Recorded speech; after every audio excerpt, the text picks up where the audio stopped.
Bonjour, mon ami. Je m'appelle Jimmy. Bienvenue à la Comic Beat. Oh, I'm sorry, guys. So yes, hey guys, what's up? Welcome to another episode of Comic Beat Insider, where we discuss TV, movies, etc., comics, all sorts of stuff. We do every week. Today we're discussing the 2010 Luc Besson 2010 film, The Extraordinary Adventures of AdÈle Blanc-Sec. I am Jimmy Aquino, the host and producer of Comic News Insider, your weekly podcast for everything comic books, TV, film, and animation. And I'm Heidi McDonald. I'm the editor-in-chief of The Beat at comicsbeat.com.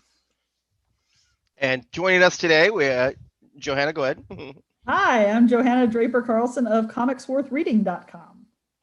And Ian. I am Jay Culbard, and I just write and draw comic books. Write and draw excellent comic books. I'm sorry, I should have given a little list of some of the work you did, but he's done some. Oh yeah, that'd be really good if I promoted myself. I should prepare. Good luck with that. Yeah, right. Yeah, well, we definitely plug away. We love your work. Big fan. Yeah, for sure. So great to have you joining us. Awesome. Yeah, thank you. Yeah, I put up on Facebook last week about, hey, has anybody seen this? And like loads of people had seen it. Yeah. So I saw Ian had mentioned. I'm like, oh, maybe it'd be kind of fun. And I knew, and you'd mentioned you read the comics too. I'm like, yeah, let's get you on. And thank you for joining us. I really appreciate it. It's okay. Thank you. And so, we are continuing our comic book movies ahead of their time month. We're actually wrapping it up. This is our fourth and final episode for March. And I think Jimmy and I were talking about this movie, and I know, Johanna, you reviewed it when it came out. We'll talk about that. But I think the reason why we decided it was appropriate for this month is that even in 2010, I don't think European comics had as much penetration in the United States market as they do now. I mean, now there's just, so many French comics have been bought over. Bande dessinée, BD. Yes, the bande dessinée is here. So there's certainly a lot more awareness of them here. So, and this is kind of a movie. It never was released in the United States. No. It was a French movie, but sounds like it's got quite a fan base. Yeah, I just realized both of my picks were based on French comics this year. Oh wow, because Snowpiercer's based. Très intéressant. I know. Yeah, actually, this was released on home video in the U.S. Yes. There were actually two releases. There was a release, and then there was a director's cut release, which I've never seen back in the day, but no, not theaters. Am I back? Yes, you're back. Okay, yeah. I've been having some major Wi-Fi issues lately, which is super annoying. Oh boy. There we go. Wow. We're cutting out with Jimmy. Well, we need to have, this is unprecedented in Comic Beat Insider history. We never have technical difficulties. This is annoying. It's better I keep happening. It is. So I discovered it back in 2014. There he goes again. Jimmy, do you want to restart? You might need to restart or close Windows or close programs. Sorry, tech on the fly here. Johanna, you're the actual computer person. What do you think Jimmy should do? This is ridiculous. That's the best thing he could do. Make sure he's got no congestion on his network there. I'm going to it's showing that I'm connected now, but it keeps going out. I don't know why. But all right, well, we'll see what happens. Anyway, friend recommended it. I watched it, rented it, loved it. Still love it. It's like, I don't know, it's like Indiana Jones meets Tomb Raider. There he goes again. Yep. Yeah. Yep. There meets Amelie meets the Mummy. I don't know. Yeah. All right, Jimmy, you keep cutting out. Okay, so I'm gonna. Yeah. I'm gonna sign off and sign back on. Yeah, sign off, sign back on, and we'll try that. We could talk about our owners, because we can't have a frozen Jimmy. This is like horrifying. So so we just, although it would be kind of in keeping with the movie a little bit. It actually would. I will say that.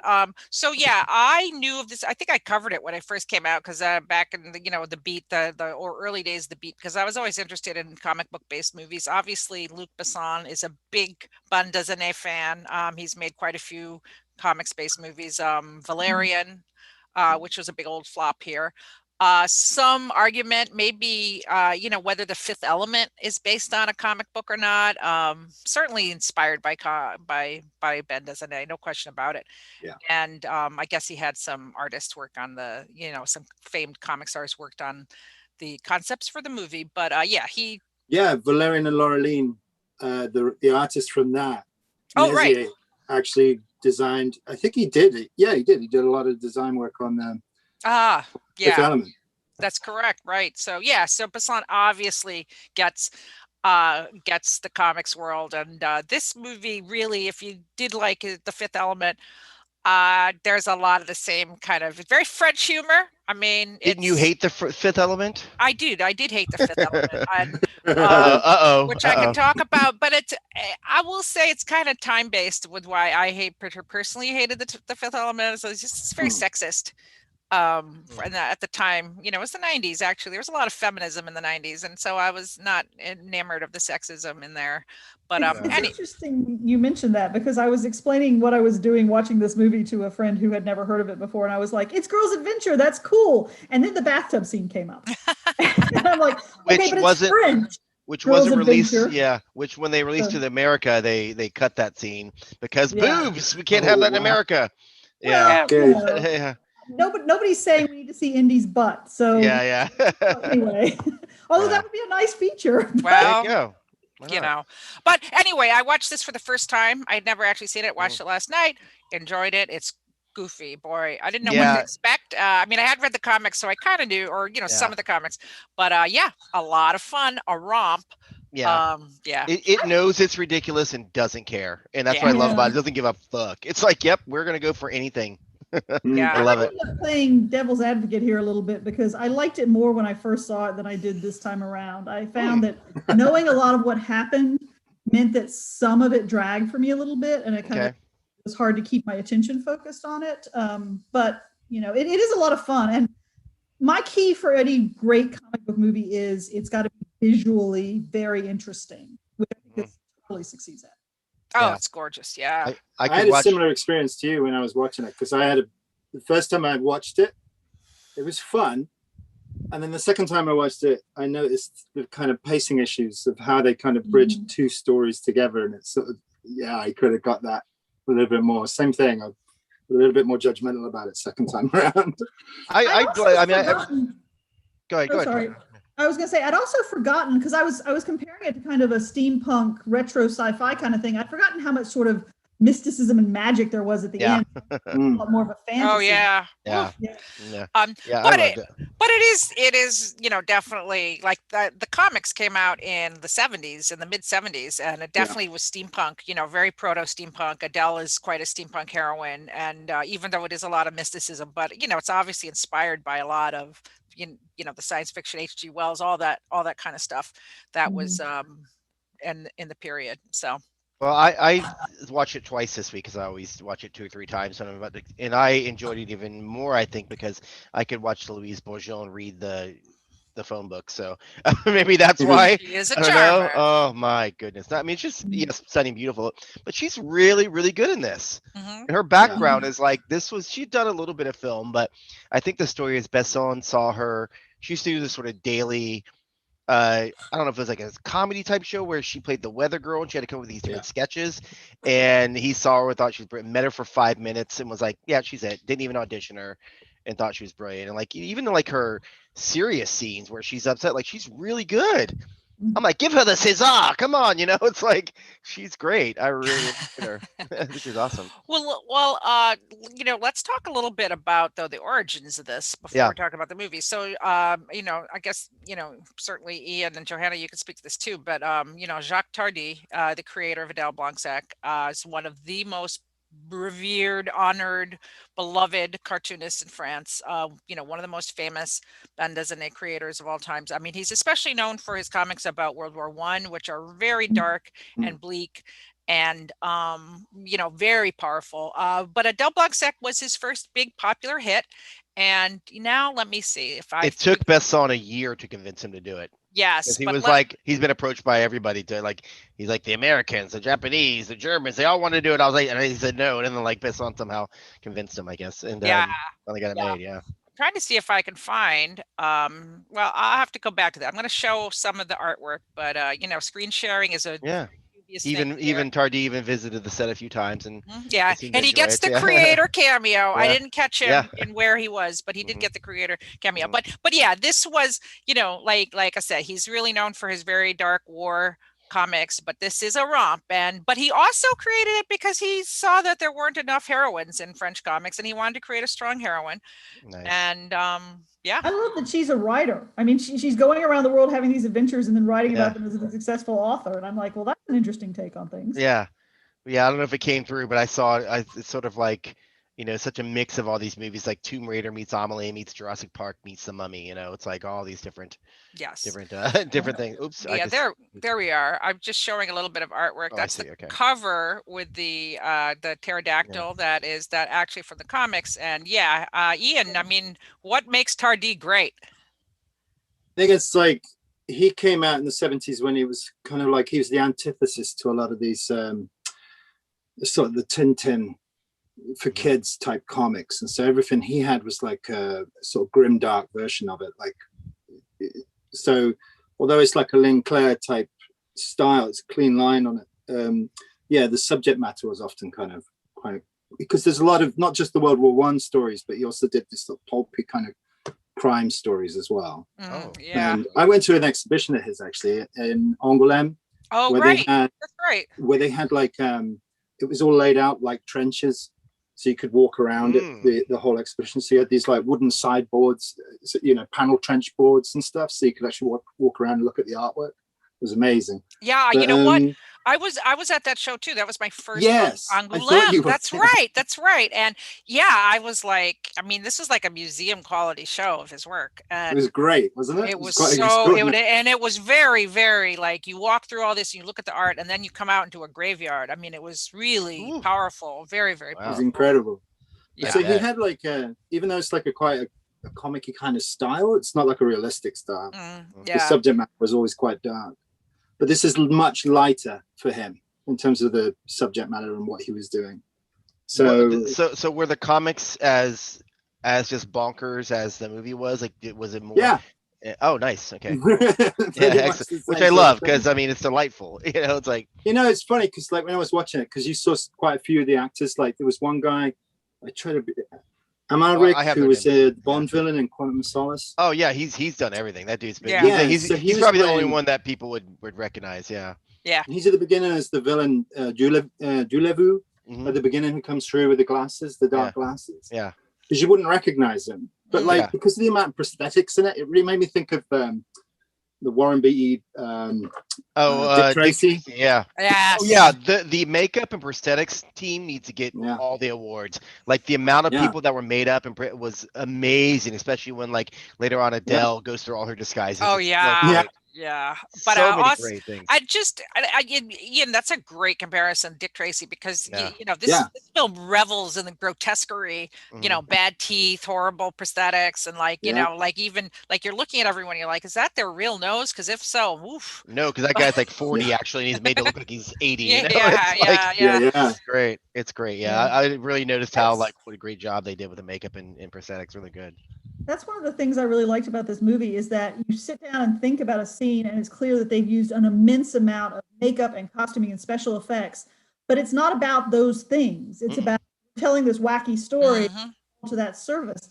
It really reminded me of The Frighteners in that way, which is probably the first movie I'd ever seen where there's all these special effects. You couldn't do it without it, but it's not about the special effects. In fact, you're encouraged not to think about it. Yeah. Well, also the actors are so fantastic. You know, it's like, God, they're just clearly having a ball. I'm like, my God, they just look like having so much fun. It's kind of like the whole thing. I mean, they look like they've stepped off the comic page. Yes, yeah, totally. Yeah. But it does feel like at times it's like when they're in those suits, they're kind of acting in suits, and you kind of get a feel like, you know, they're pushing against the suit when they're acting in it and stuff. So it has like a panto quality to it, like a pantomime quality to it. But I was also, because the thing I was trying to sum up was like, even though like we're coming back to it a second time and being a bit more critical about it, like I was trying to write down, I think that because it's whimsical, it gets away with it because it's almost like it's convoluted pushing these two stories together. But it gets away with it because it's almost as if she turns to the camera and winks all the time, you know? Amazing deadpan, deadpan delivery. I will say that. At the same time, there's a knowingness. Yeah, and Yeah, this sorry. movie passed. No, it's okay. This movie passed a special test for me because like it's like Save the Cat script writing, and it's not Save the Cat script writing. Although it does, like the MacGuffin starts and then it goes away, and then there's the one plot line just ends halfway through the movie, and then we have a whole different mystical thing. But I was like, okay, I don't know what's happening here. I don't know where this is going. And I didn't and- care. I was like, I and was just I'm- along for the ride. I was like, yeah, where's she going Yes, next? I don't care. it was trope defying. We in a should lot of probably say that in the English publication, at least, this is the first half of the first book, Terror Over Paris, and the second half of the second book, Mummies on Parade. Yeah. Now, I'm guessing that when Fantagraphics brought them over here, they were collecting 2 of the French albums in one book, and that's why you end up with that story set up that way. Yeah, In case people care, that's where the stories come from. excellent. So I know I froze again. Sorry. yeah, but that's it's okay. You're my internet connection is unstable, it says. Really? Thanks, computer. Thanks for So letting me I know have that. to say that I did find, and I probably didn't notice this the first time I saw the movie, the dubbing was a distraction. Oh, I watched it with subtitles. Oh, I didn't watch. Yeah, I watch watched it. I subtitles. watched the Yeah. subs. Yeah. Okay. Well, so the digital copy they gave out when they released the Blu-rays back in 2013 was dubbed. So that was that easy access to.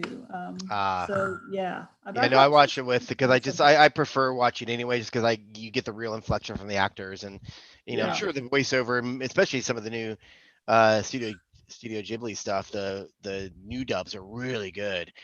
So I've actually rewatched some of those with the new dubs, but sometimes they're just terrible because I like hearing the original inflection. What I thought was interesting also, this was apparently the first film that Besson had done that was in French for like a long time. He hadn't done a French film in a while. And so he was just sort of like, yeah, I actually got to do a French film and get some of my French actor people I knew, like, because he couldn't use them in his other films because a lot of them didn't speak English. So he was like, well, I can finally use the ones I want to use. So I thought that was really cool. How did this do in France? Does anybody know? I think it did well, but I think box office wise, it did pretty well. But it was not a big hit because no. It was going to be a trilogy, and it was, it didn't do well enough. So I think it was. Which sucks. I mean, it made profit. It just, I guess it just didn't do as. Yeah, it was $27 million budget. It made $34.1 million. So it made a profit. But Netflix, if you're listening, all the IP, Keanu Reeves, Berserker. Let's do it. Hey, let's Adèle Blanc-Sec. I know you did Enola Holmes, but there's more. There's more. There's way more. I was thinking there was, because there was have you seen Lupin on Netflix?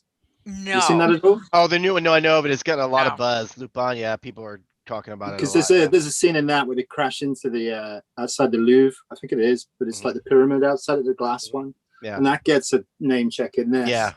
Where you got the mummy saying, "Oh, this looks fantastic. What it needs is at the end. I love that. I love Ramses, because that's the other thing with Tardi. I think with the Tardi versions, they're kind of like satirical. Is that the right way to say it? Sort of critique of the past when he looks at the past. Whereas with Besson, when he was doing this, it's kind of a bit more like sort of like full of wonder, basically, when he's looking at the past. And that's because there's throwbacks to it in weird and unusual ways. Because there's another one where they have a tennis match with her sister when they go into the B story, like in the tennis match, and they start this tennis match with this kind of etiquette of lifting their back leg when they go to serve, and then when they hit each time it starts. But then as it gets more competitive, it just gets down to being like a Wimbledon final. Yeah, it's amazing. It's like they're hitting and they're screaming and shouting. It's really good. That's I like that sequence in terms of like how much things change over the period of time. Yeah, I love it. So I think let's go to the beginning of the film here. So a lot is established right away in a voiceover. We follow some characters, and we get our drunk friend who pops up throughout the movie. This is what I love. It's like I used to do sketch comedy. I was an actor, and they always say comedy works best in threes, and there's a lot of that in this film. Callbacks that happen in threes, and they totally work that. The whole Caponi trying to eat, keeps happening. All these little running jokes. It is brilliant. It's really fun. So we establish right away all these little bits, what's happening, that we find the old Professor Esperandu, who, for Americans, let me share the screen real quick. Heidi, if I can. Oh yeah, you are. You're good to go. Oh, I am Sure, okay. right. Let me see. Let me just make sure I got the right share. There we go. So I was immediately reminded of this guy. Mhm. See, in America, there's this theme park called Six Flags, and they had these Yeah. crazy ads for years with this, somebody made up, and I was like, oh, it's Six Flags guy, spelled on new. But oh, he looks familiar. But yeah, so we see he's got this sort of like mystical thing going on where he can like he's trying to like there's all these like things flying around him. So immediately right away, Yeah. okay, this is not just going to be a straightforward film. There's a lot going on here, which is great. And And then it turns out that he can control a pterodactyl. Yeah. a pterosaur, yes, Pterosaur, sure. yes. Yeah.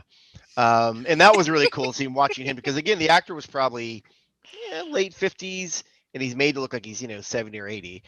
And he was clearly having fun acting out like being the like, and that was really cute watching him doing the whole wing thing and then going back and forth with the pterosaur and everything like that. That was really cool. Yeah, so he reached that he wakes up this pterodactyl pterosaur that's in this history museum that hatches from the egg, and that starts story one basically of this this. And there's a dedicated but bumbling policeman who is Yes, Capone. Capone. Who is that? That's I can't pronounce it. I wrote it down somewhere. Gilles Lelouch. That's how you say Gilles it. Lelouch. Gilles Lelouch. Yeah. Listen, the It's French, fantastic. the French just appreciate it when we try. We don't Yeah, have to, as long as we try. That's all they care about. They're just like, I don't care whatever. Just say how you want. Like, okay, it's fine. I spit on you. It's fine.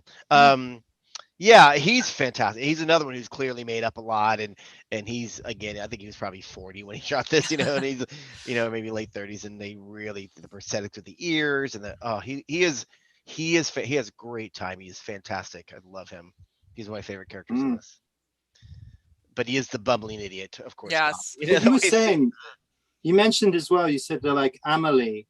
Mm-hmm. Like there's a bit at the very beginning when they're talking about the professor and that, and that really reminded me of the beginning of Amelie, the Jeanette and Caro film. Yeah. And then I was thinking about the fact that the beginning of Amelie is actually, have you ever seen there's an old black and white film that Jeanette made in 1989 called, what was it? It's Foutaise, which is like hogwash, it's like rubbish, but the actual English title of it, Things I Like, Things I Don't Like. That's it.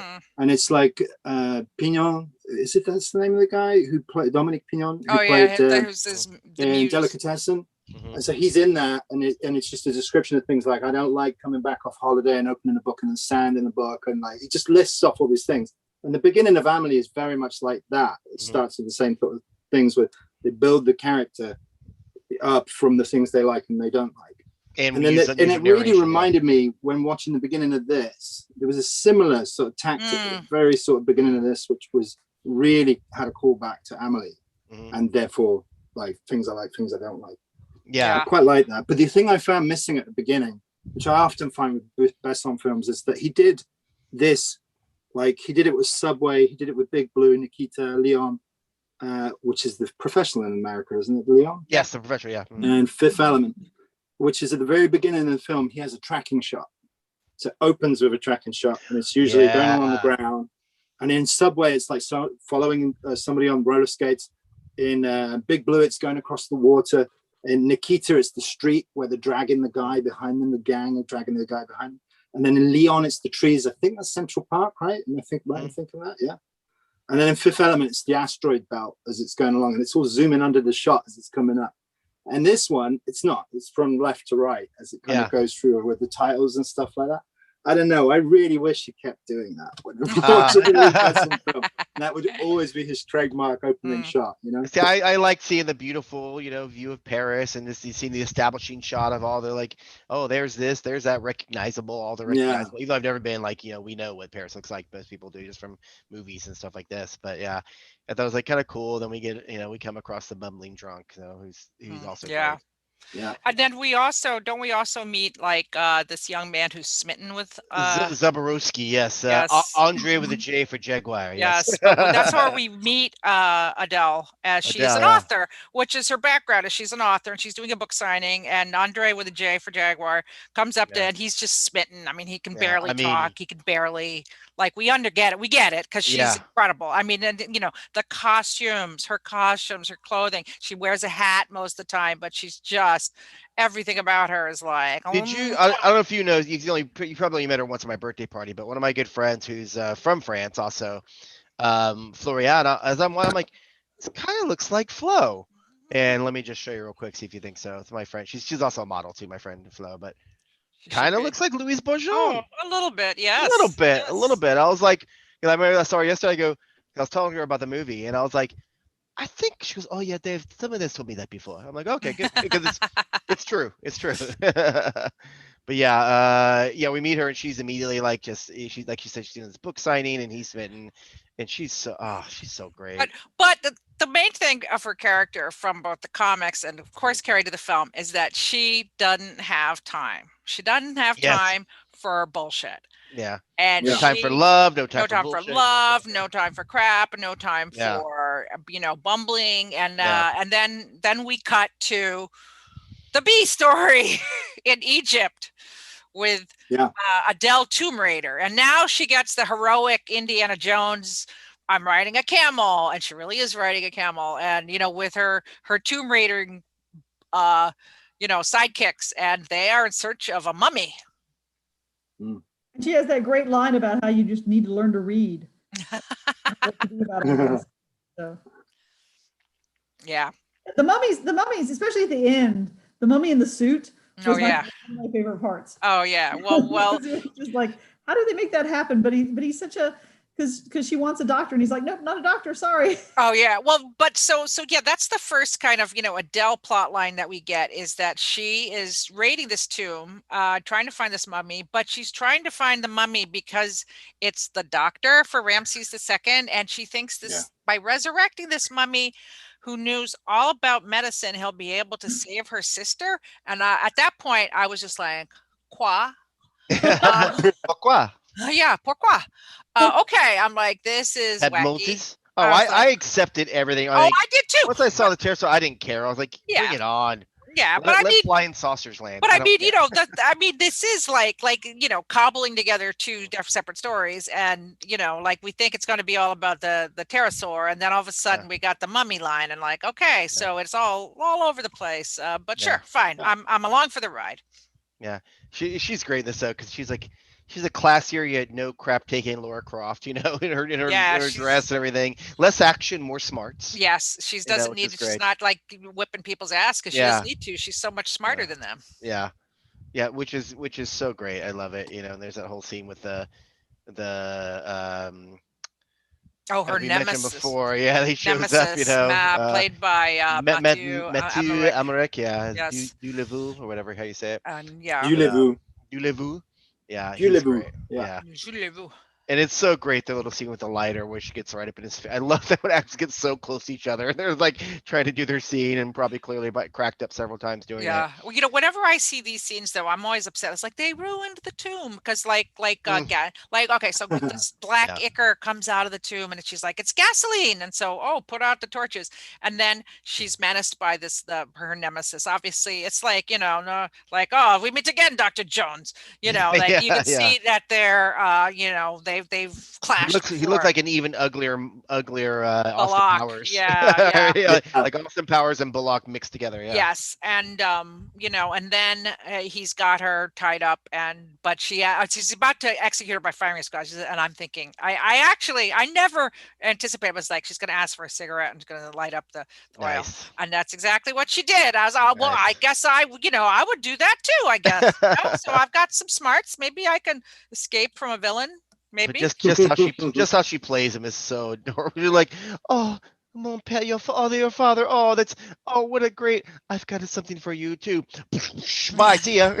Like, yeah. And I love another thing repeated a few times in the movie is the thing she says where it's like, into my arms, which the French is something like da me bear or whatever, something like that. But It's so great. Oh yeah, dans mes bras, dans mes bras.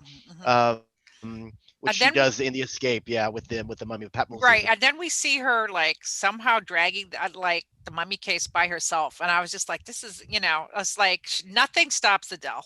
She's just Dude, getting off the train with the She's mummy. got grit. She's just like can't do attitude, man. That's right. Spunky. I love her. I love her. Spunky steampunker, right, Johanna? I love her. She's so great. Did we mention this is set in 1910? I mean, Yeah. Oh no, we didn't. Yeah, we should. Yeah. Right. Yeah. Yeah. 1910, 1912. Yes, for sure. Yeah. Because at one point she goes, "Well, this is the 20th century," and I'm like, "Oh, right, okay, not anymore." Yeah. That's for sure. For sure. But yeah, she really reminded me of the Nellie Bly type. I'm going to go around the world, have adventures, and then come home and tell people about them. And yeah.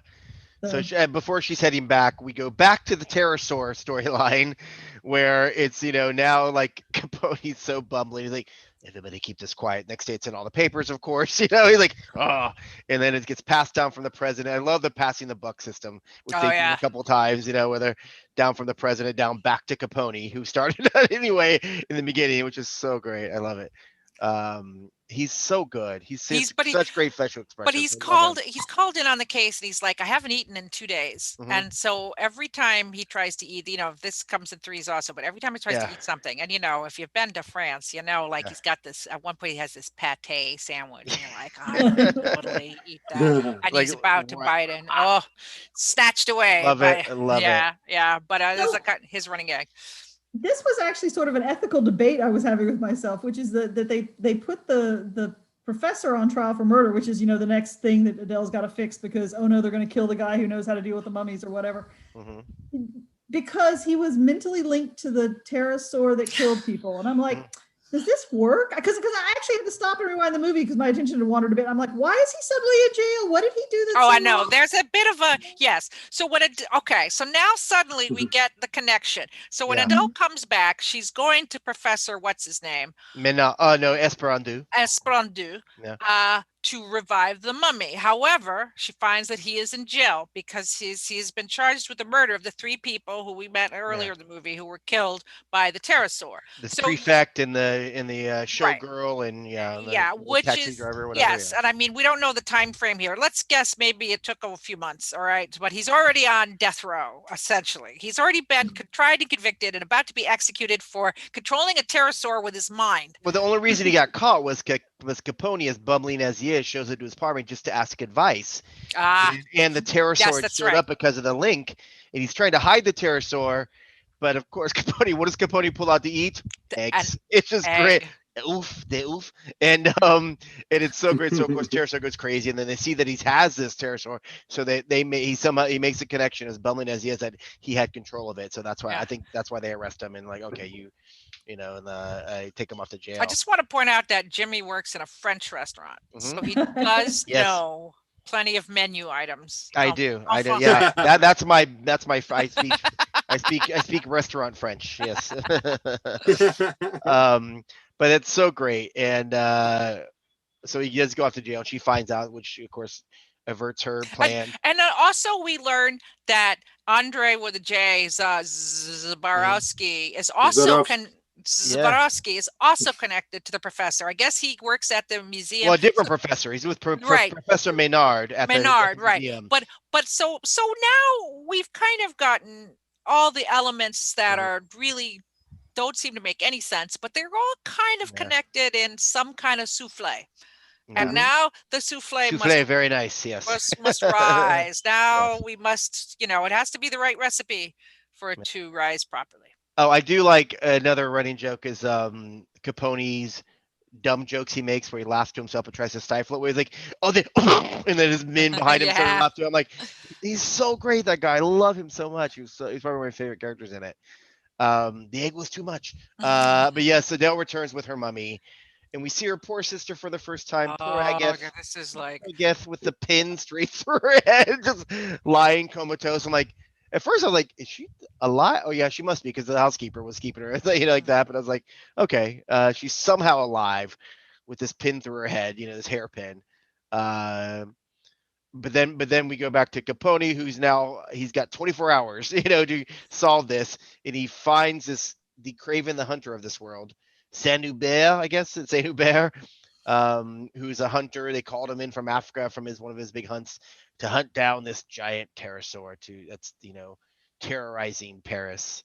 And he's another great character. He's clearly like a caricature. He's got the hat. He's got these really dark like eye makeup, under his eyes. It's like he looks so great. I love the look. This is really a movie. I'm realizing as we talk about it that talking about it is just no substitute for seeing this movie, right? No. It really is like it's so visual. Yeah. It's just so visual, and just like everything is very just unique, and obviously it's not as well known. So there's this is why we bring it to the masses. That's why we were talking about it. Yeah, but I mean, it is. It's now going to become super famous, so they're going to make sequels. Yes, absolutely. What's the comic? Because we talked about it. Comic Beat Insider effect.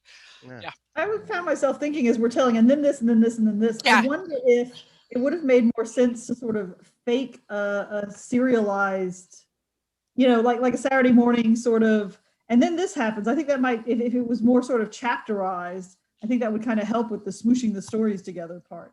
Because all these ridiculous things happen, and you've got room. You could have all kinds of little mini cliffhangers in the movie. Well, at least in the version I watched on Amazon, we have the voiceover at the start, and then it disappears. Yeah, I thought like it was like it sets it up and then it's done. Like we were saying, Amelie. I think the voiceover is throughout. Yeah, which is great. It really ties it in. Like here, I was like, oh, what happened to the? I guess they're just setting it up for us. And then Besson was like, get rid of it. We're fine. They'll figure it out. So we get Adèle, when she finds out that Esperando's in jail, she has to go visit him. And this is a great this is freaking series of costumes where she's just in and out. First of all, why hasn't she been arrested for going in and out, basically breaking into jail every time and then getting kicked out? They're just kicking her out. Like, whatever. Yeah. What is this dumb lady known by? By now we figured out this is a screwball adventure. Yeah, which is great. It's very Laurel and Hardy. Well, who takes the woman seriously, right? Yeah, exactly. Yeah, who cares? Because she goes through how many costumes? She goes through like a really big, heavy set like lunch lady, and then she's like this angelic, beautiful looking nun. And then like a nurse, and then first she's like a lawyer, and then she's like 4 or 5 different costumes. Yeah, the guard at the end. Yeah. And so every time she's trying to rescue Professor Espandieu from the jail, and then she finally has the right caper. Yeah. And then I'm tired. He's like, I'm tired. You know what? Why don't you come back later? I'm not ready. So great. Okay. She's just like exasperated. Oh, mon Dieu. Mon Dieu, they do say they literally say mon Dieu. Yeah. I love it. And then she does come back to get him. And guess what? He's not there because he's going to be executed the next day. So they moved him. And she's like, oh no, what do I do? So she has to go visit the president to sort of see if he can pardon him. And just speaking of French, obviously it's French. And speaking of French words that are often misused, they literally say, besides mon Dieu, they say voila. Everybody listening, it is voila, not voila. Stop saying voila. It drives me fucking crazy. People are like voila, and I'm like, oh god. Well, you could say viola. There you go. I will take viola over voila. Absolutely.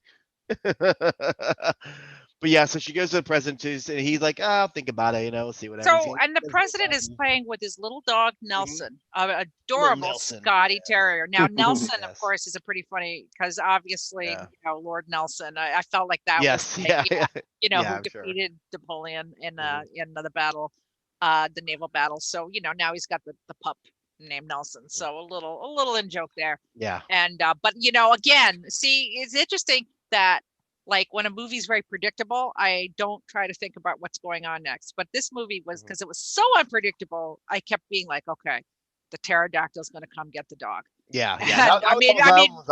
Doesn't take a genius to see that this dog is in terrible danger from the pterosaur. Yeah. We saw that one coming for sure. Yeah. But she tries to protect the president, and then of course, then suddenly all of his men come out to tackle her because she's tackled him to save him, and they didn't see the pterosaur because no one ever sees it. Yeah, they turn the other way, their eyes closed, something happened. No one ever sees it but her and like the dog. And I think the president at one point saw it too. But it was like, so she gets taken off to be interrogated, and that's a great scene, the sort of interrogation scene where again the cop is just like, exasperated by her beauty and charm and like doesn't know how to even speak to her. It's so funny, and she's so annoyed just sitting there, and it's such a great. She has such great timing. I love it. That's Yeah, such a she great does. scene. That's a great scene. But then we get the infamous bathtub scene, which yes, could have been cut. Absolutely, it was like, okay, why is that in there? And Well, she does. Look, they do set it up. I call back later. Yes, for I will give them one Yeah. shred where she says to Andre, "I read all my mail in the Yes. bathtub," And which, also, which yeah, sends his imagination spinning. yeah. So Yeah. And she it's also has. there's a callback to it as well later on because when she strips off In front of Pat and Moses, she yeah. says to the doctor, "Did you see Yeah. me?" Mhm. She said it does call back, but I think she looks really cool with a cigarette in her mouth. Yeah. Yeah. That's cool. Yeah. So- It just, and maybe the it could have bathtub, like, did you some see the fun. thing right next to it for the heating up the water, all that copper work and stuff? That was crazy. Yeah. That was very cool. But no, yeah. Yeah, So they cool. cut that in American scenes. Yeah, well, when the still American continued, DVD you know. release, yeah. Yeah, it wasn't in the version I watched. I mean, she was in the tub, but we did not see any frontal. Oh, you didn't? Oh, see, on the Tubi version I watched was everything. Ooh. Yeah. So Tubi's So the uncut. Tubi's, yeah. Tubi's much better. Say Tubi's a free app here in America. You can get it. And I was like, oh, is this because IMDb TV does it, has free stuff, but they horribly cut into the movie without any warning, and it's terrible. Here, Tubi, it's like ad break coming in 30 seconds, so you know it's coming. It's actually at a good point, and they only do like 4 of them. So I was like, all right, not a big deal. But yeah, they had the whole film in there. So it's really good. Well, maybe Yeah. I'll revisit on Tubi. Yeah, In case you need the minute of boobs. that's Yes, right. I mean, or right. you can just go to the internet. Yeah. Pretty easy to do. Yeah. Yeah. So then she reads Andre's letter, and or starts to, and then as she's about to leave, he shows up. She's like, and then again another tie-in. They go to this sort of sanctuary he's at with Professor Maynard, the history museum professor, and they sort of scheme. Well, before we see Maynard, her and Andre sort of scheme what they're gonna do, and he shows her, here's the pterosaur, and what does she do? Is she frightened? No, she's Adèle. She takes off her goddamn boa and tames it. Yep, she tames Love it. and she jumps up. Again, little callback. We saw her riding the camel. She Yep. rides the pterosaur, Mhm. and Yeah. she rescues who? Esperandu, Esperandu from who's about to be guillotined. Yes, no firing squad. Like, Even more savage.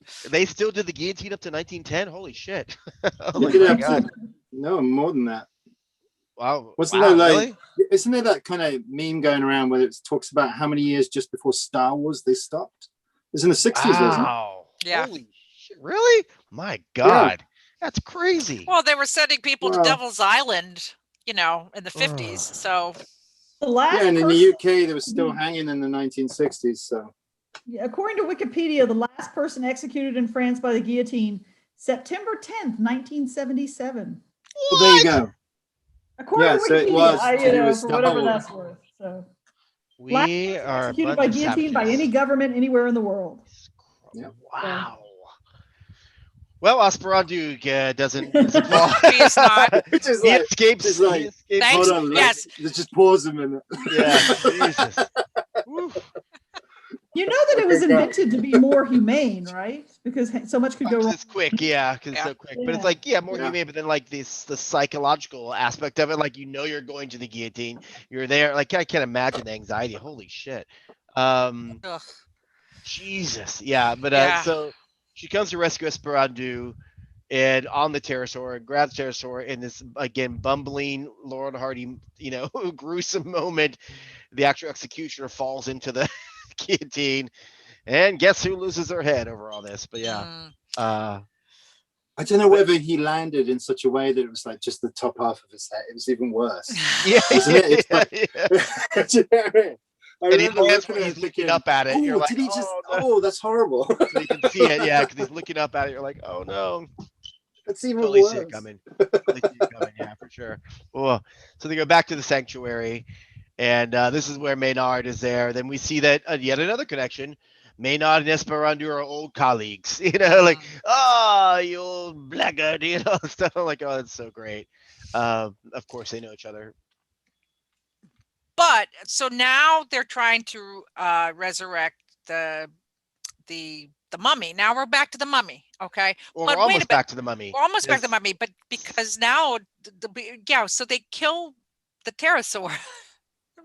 So sad. Yeah, they now see Jimmy is the one who watches it so many times, so he remembers every detail of the plot. Sometimes the plot elements escape me just a bit, so I can't even remember who killed the pterosaur. But It was Saint Hubert. Right. The The big game hunter, right? The hunter, the game hunter. The Yeah. hunter. That's Yeah. correct, because they bought in this big game hunter Yeah. to hunt down the pterosaur, and he does, and he's another richly comedic figure, and he does indeed shoot the pterosaur. And meanwhile, him and Capone had like narrowed it down. right. And then I'm like, but wait a minute, hold on. Patches of sheep or something. Adèle, yes, they're dressing themselves up as sheep to lure the pterosaur to but I was so sad when the pterosaur died. I thought it was going to be the sidekick for Adèle. Yeah. But that's conveniently book one out of the way. and avoiding the expensive special effect. We're done with the trying to fly people through Paris. Yes. Yeah. And now comes a new special effect. Yes. Shoots the pterosaur, which of course affects Esperanto because they're psychically connected, and she's like, "Oh no, we have to save my sister. What are we gonna do?" And I love it. It's like another great little bit, which is a callback in the mid-credit scene we'll get. Is Maynard grabs the gun from the game hunter and starts chasing him in a very like Elmer Fudd, Bugs Bunny moment, which I think is awesome. And then that just disappears again. We don't realize till later that they do come back to it mid-credits. But nice job tying it together. So the pterosaur dead, Esperanto is psychically linked, so he's dying, and Adèle is trying to get the mummy resurrected, and he says, put all the luckily Adèle is a treasure hunter, because he says, put all the ancient stuff around me. And they try to, she's back at her apartment, so they're trying to resurrect this mummy that she just has sitting there in the living room, as you do, and brings in the sister. So we're all set for this recovery scene. And but so yeah, and it doesn't make any sense, but I'm like, he just said Jimmy, every time he gets excited he freezes up. But This is the whole sort of magic part. I started being reminded of Wonder Woman and the Purple Ray, the magic healing light. And the lasso, yes. Yeah, and all of that. It was just sort of like, we're gonna call it science, but really it's ancient magic, and Yeah. So somehow with his with his dying breath, Esperanto is able to somehow, this mummy resurrects itself, and now we get this great mummy character, and he's like, she's like, why did you resurrect me? It's like, oh, I thought you were the physician, you could aid. He says, I'm not a physician, I'm a physicist, nuclear physicist, patmosis. Yes, patmosis, yes. And so oops, he doesn't know how to rescue her sister after all. I love her calmness. Just so like when Pete read, she's like, "Oh, hi. Hey, yeah, you want some tea? Yeah, sure. Go ahead." Like, just because she's so like, just whatever, it's fine. And she's just chilling on it when he's alive. And I love how he is. He's so polite. He's so Did you have a brief moment there where you were thinking that because he'd got into the mind of the pterosaur, he'd got into the mind of the mummy as well? Because I had like a little bit of me. I remember the first time I saw that. It took me like 5 minutes to realize, no, it wasn't him. Because he does. And I remembered that trip up from last time, Yeah, because Patmosis says, "Oh, I'd like to have got to know him when he." That totally is it. Yeah. So, he comes across as kind of British to me. Is that intentional? That that because he's a different culture, that he's coming in a French movie, he's meant to be sort of. Maybe not. Who, the mummy? Yeah. No. Yeah, okay. No. Although he is drinking tea, but in Egypt, Egyptian culture, they drink a lot of tea also. Yeah. So, Northern Africa, tea is a big, it's a big drink everywhere. But they drink a lot of tea in North Africa. You guys keep going. I'm gonna restart my computer to see if that helps. And I know All right. Jimmy. Jimmy. I'll be back in like. Be back in 2, guys. Okay, yeah, All right. I Sorry about that. We're but- leading Not- up to the I big know to the very party. beginning, but just keep talking about Patmos. What I'll be back. I'll be well, back in a you second. know, I mean, this is a conversation, obviously, but I think Adele is, you know, she's not a spunky hero. I mean, she's spunky, but she's not cuddly. You know, she eschews anything that's cuddly. I mean, she's really unique. She's a very, very unique and original character. But does she lose her agency somewhat in this last piece of the film? Because she's kind of just following people around, trying to find the right person to wave their hands over her sister. Well, I think a little bit, yeah. I mean, I think but I do think she's also smart enough to find, you know, like how do I cure my sister? Oh, well, this ancient by resurrecting a mummy, of course, you know. So I think like finding elements, you know, finding help and finding whatever is going to suit her goals is part of the plan. But yeah, we do kind of. You know, she kind of becomes a bit of a tag along for this mummy brigade because now they got to go to the museum and resurrect some other mummies, or it turns out that when Esperdieu did his mummy resurrecting spell, he resurrected all the mummies within 2 kilometers, and that handily. So includes powerful. yes, very Wave nice. of mummy resurrecting energy just swept. Yes, but only mummies, thank God, not other tombs. Yeah, but I don't know. But getting back to the Adele thought, though, I mean, what do we think? I mean, was that maybe why the movie didn't succeed? I would say that I found the movie much more interesting to watch when she was on screen, and the large segments when she wasn't. That was when I would be like, "Oh, what's happening?" And my attention was kind of wandering off. So Yeah. Yeah, she's what basically. I had a note that it was the deadpan. Yeah, because basically, my note was deadpan delivery. Yeah, grounds the absurd. So the very fact that it's absurd for the rest of it, it needs her to kind of cement it down the whole time, and it's because of her delivery, because it's so straight, and compared to everybody else. You know, when I was saying about like the clownish way that people act inside those suits, right? Yeah, especially Capone. You know, it's kind of like with her, it makes it like everything else is a sort of reflection of that. It's a bit like again, going back to that Dick Tracy thing, where Warren Beatty just doesn't have any prosthetics at all. Right. Like, he's the thing that grounds the rest of the film. So he needs to be there. Otherwise, you know, Prune Face or whatever just looks really weird. Right. Like, and you have to kind of explain it. And whereas she's effectively doing a lot of the same sort of work, where it's just grounding us and being the thing that we can respond to, you know, that we recognize. Yeah, I think it's almost as if she is like, I mean, I don't, you know, it's so hard to make a movie in America with a female action heroine. You know, and I do think, I mean, look at all the trouble with Wonder Woman. And I mean, you can, you know, I did compare this to Enola Holmes. Hey, Jimmy is back. What did I miss? We're just talking about Adele as a heroine and whether she would be accepted as the lead in an American film and with her character. And I'm like, but you were talking about, like, because I was thinking about this when I was looking at things like Nikita, and movies that I tended to like were from like that era, like going even Alien 3, because I remember as Alien 3, I had really long hair. And the minute I saw her Sigourney Weaver shave her head, I went upstairs in my house and just shaved my entire head. Really? I saw it. nice. Yeah, it was Oh my amazing. God. Totally set me on. I thought it was amazing when she was in that film. But that was what was weird was I didn't realize that was 1993.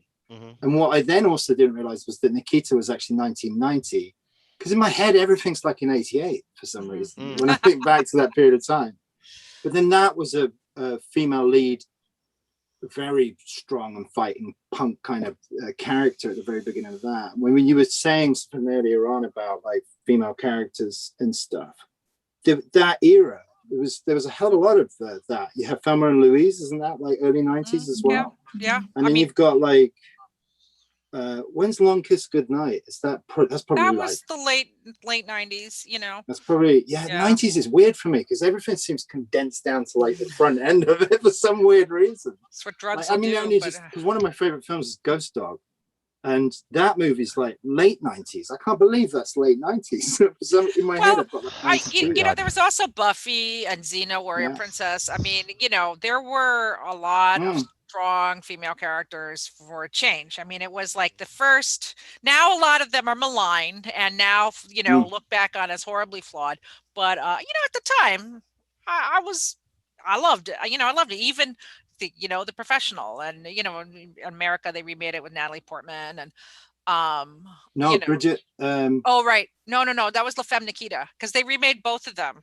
Oh yeah. Yeah, no, the Professional was little Natalie Portman. Getting ready. Yeah, right. That's right. Yeah. Yeah. I'm thinking of the other one. Which now we think is totally unwholesome to have a child in that situation, a young girl. So, but at the time it's like, yeah, hitman, I'm a sidekick. Let's just fun. I mean, we've accepted Batman having a 10-year-old as a sidekick for years. Why not? Whatever.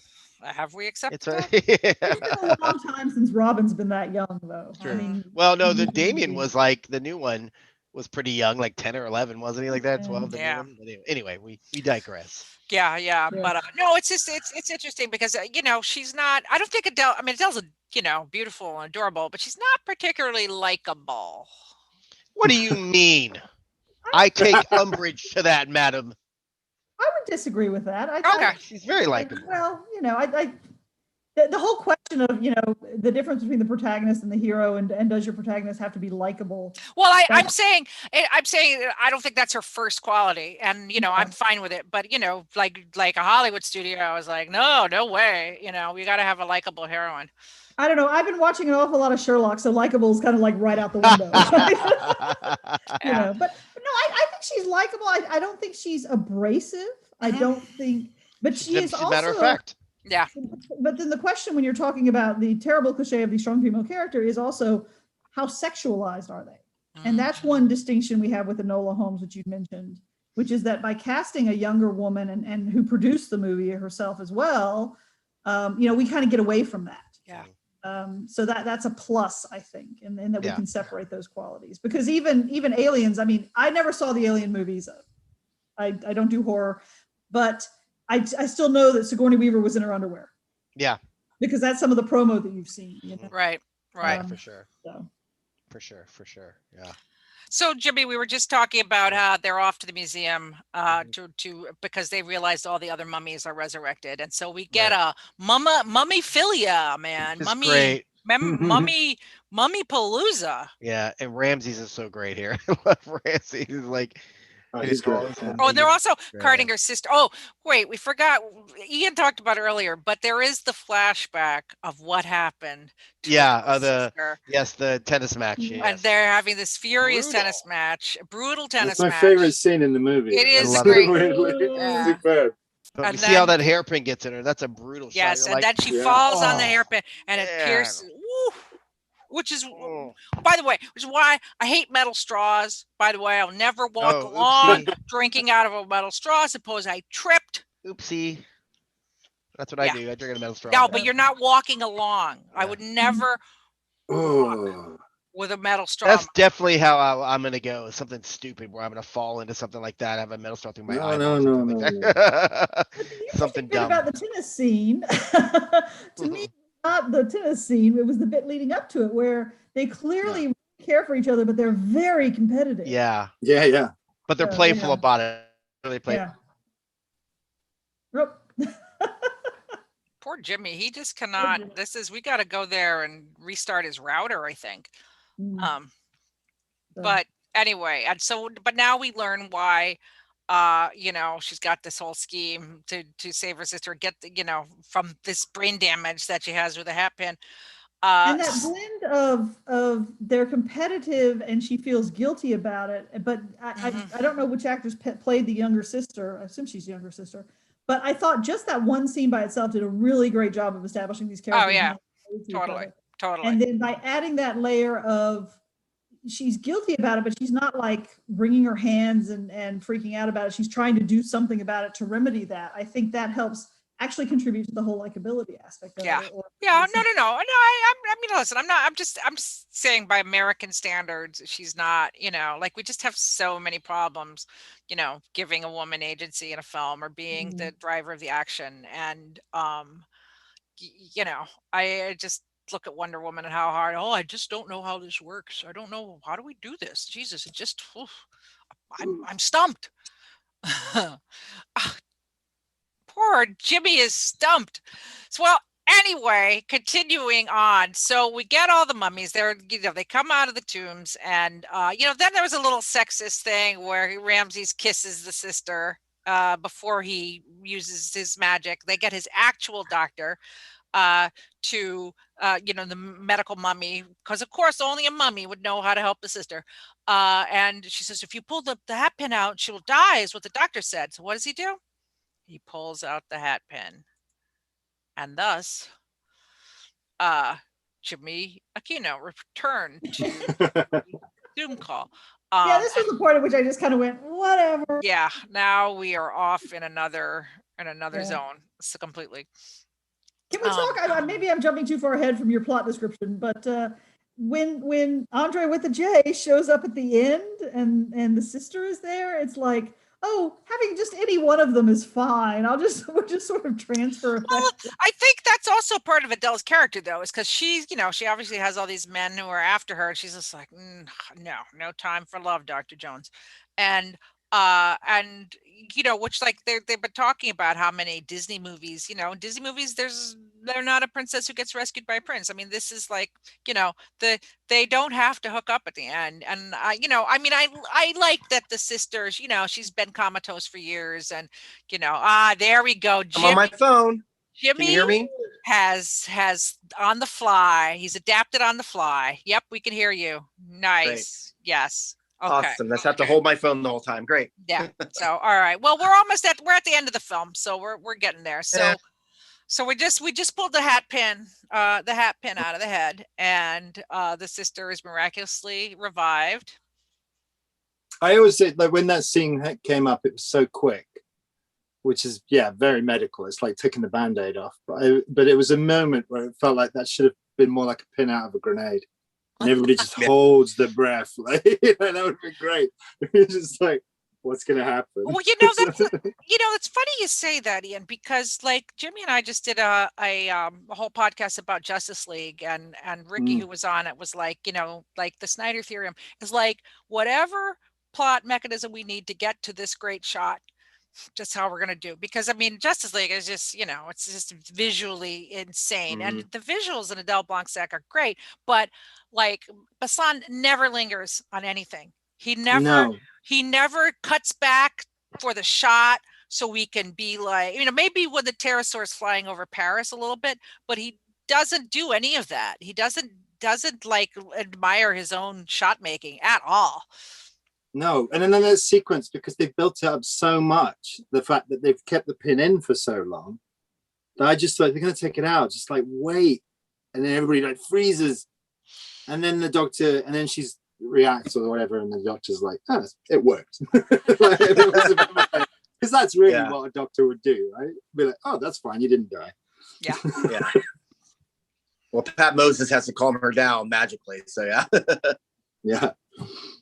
That's great. That's great. So So all is well. Agatha comes back 5 years later, but to her it's like a second later. Like, why would you hit the ball so hard? Wait, what? No. It's just great. And then we get that great moment where Ramses walks out with the mummies, and as he had mentioned, we should put a pyramid here, which of course in 1989 Louvre did. And it's been there ever since. It's a little controversial. Not sure. I'm just not a big fan of. I believe it was I.M. Pei, right? Wasn't it? Was it? Yeah. Yeah, not a fan of his work. Not a fan. Really? No. Well, you're like Lupin because they drive a car straight through it. Excellent. Yeah. Abbott Center, horrible building. I'm just saying. All right. Well, finally, Andre succeeds in love, but not with Adèle. Yes, we were talking about that while you were rebooting. So, but great. Yeah. Okay. No, right yeah, on. but it's cool. I'm glad that they found, was it Mr. Right? Maybe Mr. Right now, but go for it, girl. Did you talk about where Adèle went at the end? No. So Adèle, where's Adèle? We found out she's taking a cruise, but not on the Love Boat. Yes. And she's on the Titanic, which is so great. And then we see her nemesis. Yeah, which was setting up for the sequels that never happened. A sequel that never happened. And he's just like, I'll get you yet, Adèle Blanc-Sec, basically. So here's my theory. So she's on the Titanic. She loves disguises and planes, so she's wants to create a new person in disguise. She's Rose. She's gonna find Jack. That's my theory. Yeah. That's why there wasn't a sequel. There was a sequel. I like your theory. I like your theory. There you go. But we also get a nice mid-credit scene, which we've talked about. I don't know why. It's so just out of the blue, but we get, I guess Besson was like, oh, we never said what happened with Maynard and Saint Hubert. We should go back to that. Yeah, because, we can't leave any loose ends untied up in this film because it's, so story-driven. Yeah, for sure. Logical.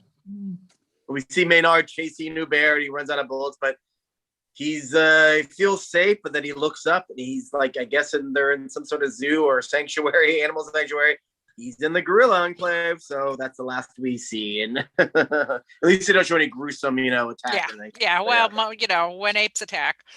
But yeah. So, well, there never was a sequel, but very as we, this is a romp. This is a romp. So much fun. Yeah, I'm glad I saw it.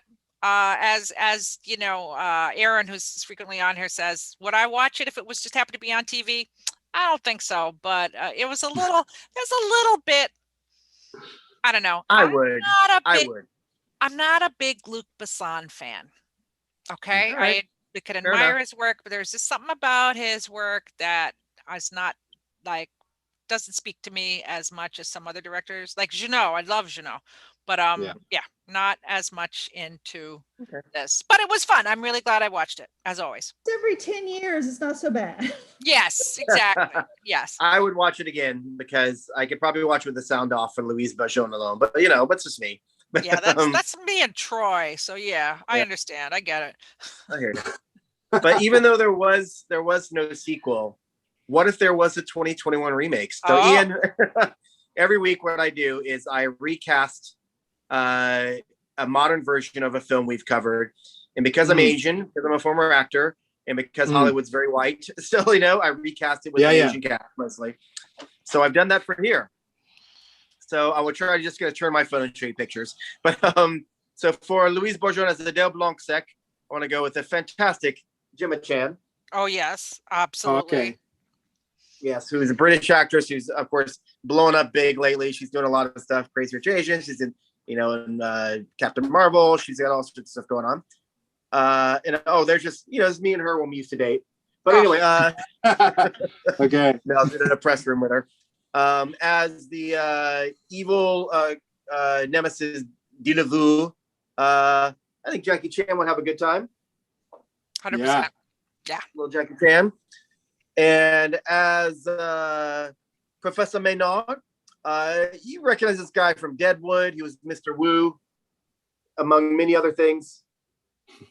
He could be Professor Maynard, he's Keone Young, as the bumbling Inspector Capone. Oh God, love this guy. Be tough to cover, but I think King Jeong would be really good. Oh yeah. Great.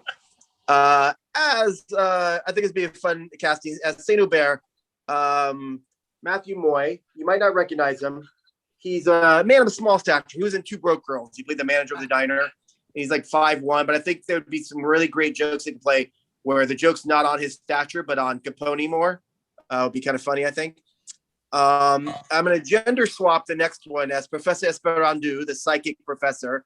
You know her from Orange is the New Black and the recent Nora from Queens Aquafina show, Lori Tenchin. Oh, nice. She's hilarious in the Nora from Queens, and also in Orange is the New Black. And then you know him from Parasite and also Train to Busan as the young, jilted lover, but finds love at the end. Zoborowski is going to be Che Woo-sik. All right. Yes. Perfect. Yeah. He was a son in Parasite, of course, the young hero in Train to Busan. And as her long sister, long suffering sister who finally comes out, Palm Clementif. Oh. We know her. She was Mantis in the Avengers movies. Yes. And also she's many things she's done. She'd be amazing. And then he directs a lot of comedy on TV. And I love to see him. He's done like Parks and Rec, and he's done The Good Place, etc. Directed by Alan Yang. Oh, okay. All right, there we go. So that's my Very modern day good. 2021 remake, guys. You know, I want to mention one aspect of this film that I really loved Mhm. was the score. Eric Serra, Yeah, a yeah. frequent Yeah. Besson collaborator. I think he does all Yeah. his films, but really, really great score. And then at the end, there's kind of like some Adèle Blanc-Sec song that people are singing in French. And I was like, nah, now see that I would totally be like, let's sing that at karaoke. It's a very jaunty tune, but yeah, really good score, really great. Like There's a lot of regulars in there from his like back catalog, because he did same guy did Nikita, and then there's also Thierry Arbogast, which is the DP on this, the director of photography, is the same one that he used like early in his career. So there's a lot of the same sort of people that he was working with on this. Yeah.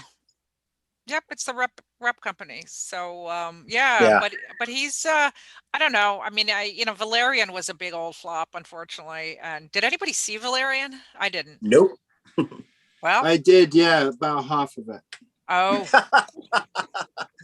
Just half. But That's all I'm you a need. dad, so it's like I thought, I have to cut films in thirds, really. So it's going to take you 4 months to watch the Zack Snyder Justice I was League. going to say, yeah. How long will it take you to watch Justice League?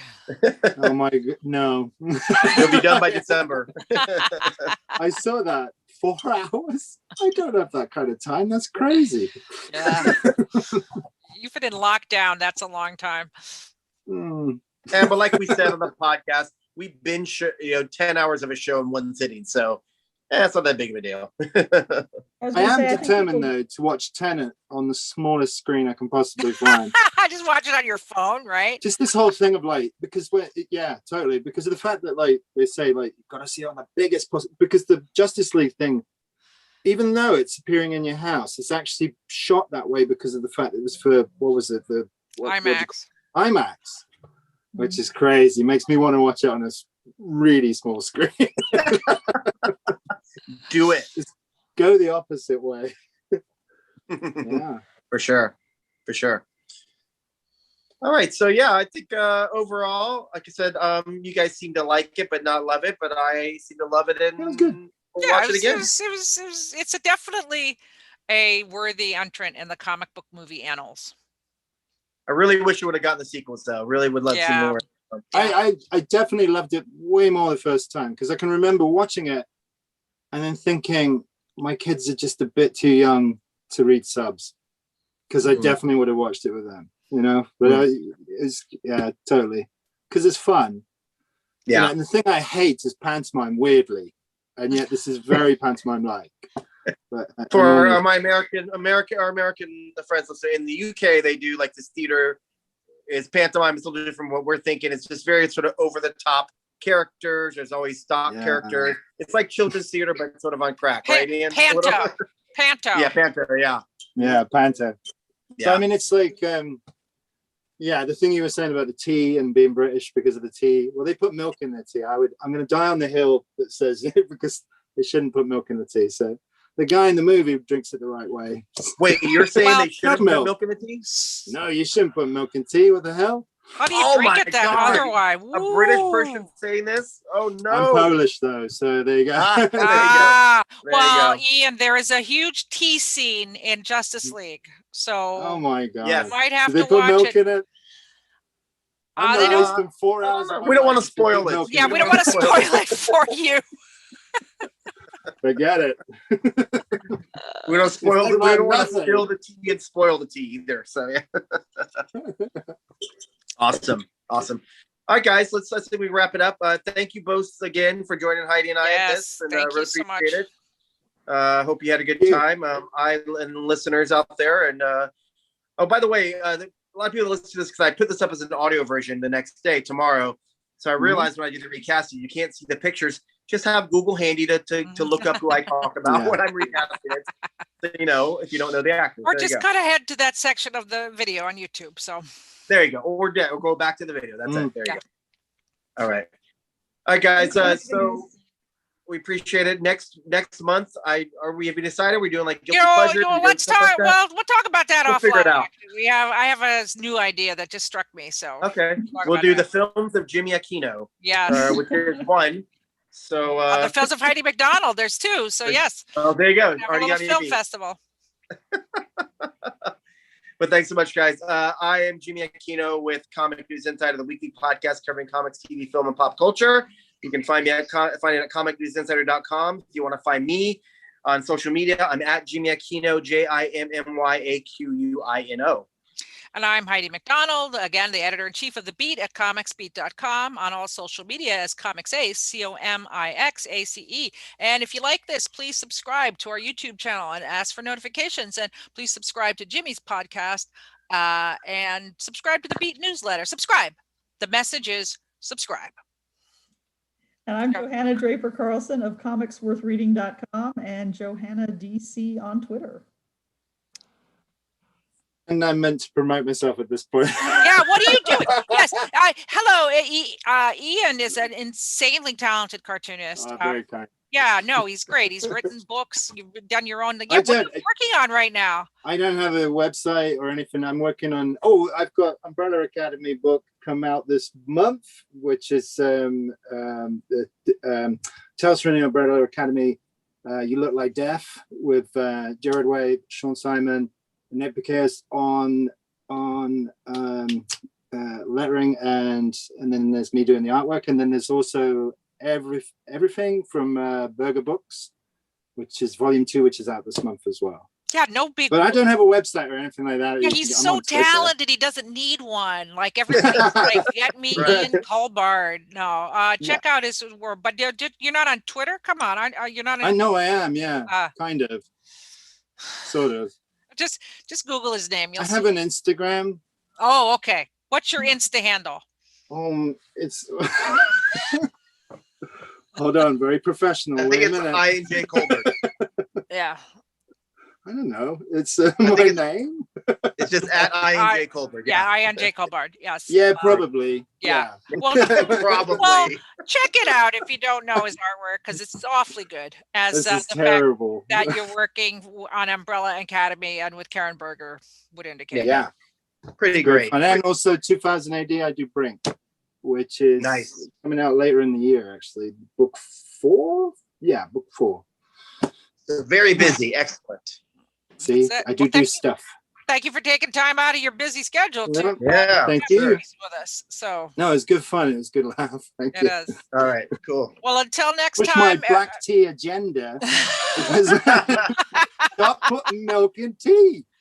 You know, honestly, since we're talking tea, I cannot drink tea. I can't drink black tea on an empty stomach. I get sick to my stomach. The tannins, and even if I put milk in it, like if I put milk in it, I don't puke.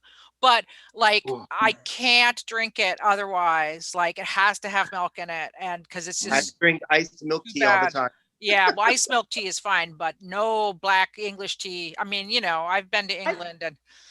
I don't drink tea at all, and I've lived in the South and lived in England. Neither iced, hot, whatever. Can't stand it. To be honest, I normally drink water. I don't even know what I'm making a fuss about. I just drink water, so it's just. We won't get into the cream or jam first on your scone. Either. I didn't want to tell him. Oh no! But the next episode is going to be Comic Tea Insider. That's right. Yes, we're going to break it down. Yeah. So. But until then, we will talk about what we're going to talk about next month. We'll let you guys know if there's the theme or what we're going to talk. And as always, it'll be a super fun chat and hangout, guys. So take care, you guys. Thanks so much. Au revoir. Thank you very much. Au revoir. Au revoir. Voila. Oh. Viola. And we.